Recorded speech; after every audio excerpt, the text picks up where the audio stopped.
Production houses, अगर मुझे एक चीज़ समझ में नहीं आती तो मैं तो ओपन अप होके उस पे बात करती हूँ कि मेरे लिए नहीं है ये कैरेक्टर।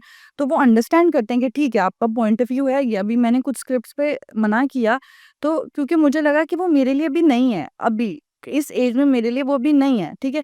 तो उन्होंने इतना ग्रेसफुली कहा कि हाँ, this is your right. Correct है कि हाँ, तो मैंने कहा ये तो गुड हो गया, आपको कोई दिल पे लेने की जरूरत नहीं, तो वरना आप मना सुनने कर में ये भी सकते। आता है ना कि फ्रैजाइल ईगोज है, नाराज हो जाते हैं, दिल में रख लेते नहीं, हैं। अब तो ऐसा कोई भी नहीं है।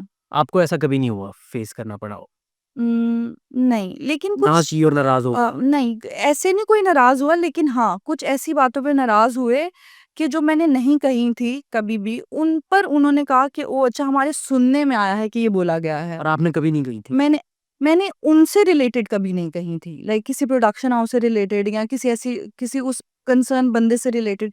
मैं सबको बहुत इज्जत देती हूँ, they all are my brothers. मुझे ऐसा लगता है कि जहाँ से हम रिस्क हमारे ना, वहाँ हम सियासत नहीं करते, हाँ, वहाँ से आप गंदगी नहीं करते। तो अगर मुझे कोई चीज़ बुरी लगती है तो मैं डायरेक्ट फ़ोन करती हूँ कि भाई मुझे आपकी ये बात बुरी लगी है, मुझे ये बात पता चली है, मैं ऐसी हूँ। हाँ। लेकिन अगर सामने वाला भाई दिल में रख ले और वो कहे कि जी मुझे पता चला है कि आपने ये बात, तो मैं कहती हूँ यार भाई, आप फ़ोन करके मेरे से पूछ लो तुमने की है। और कभी और मैं क्लैरिफाई भी नहीं किया हाँ, उन्होंने? हाँ, तो फिर मुझे जब उड़ते-उड़ते पता चली कि आपने तो कहा आपका नहीं काम करेंगे या ऐसे, तो मैंने कहा मैंने जब ऐसा करना होगा तो आई विल मीन इट। ऐसा नहीं है कि मैं घुमाऊँगी कि नहीं मुझे नहीं। डंके की चोट हाँ, पे करूँगी ऐसी की। तो ज़ाहिर है मैं आपसे ज़बरदस्ती काम करवा सकती हूँ, हम नहीं करवा सकते हुँ, किसी से ज़बरदस्ती काम। Of course. तो डेफ़िनेटली मैं बोलूँगी मुझे नहीं करना।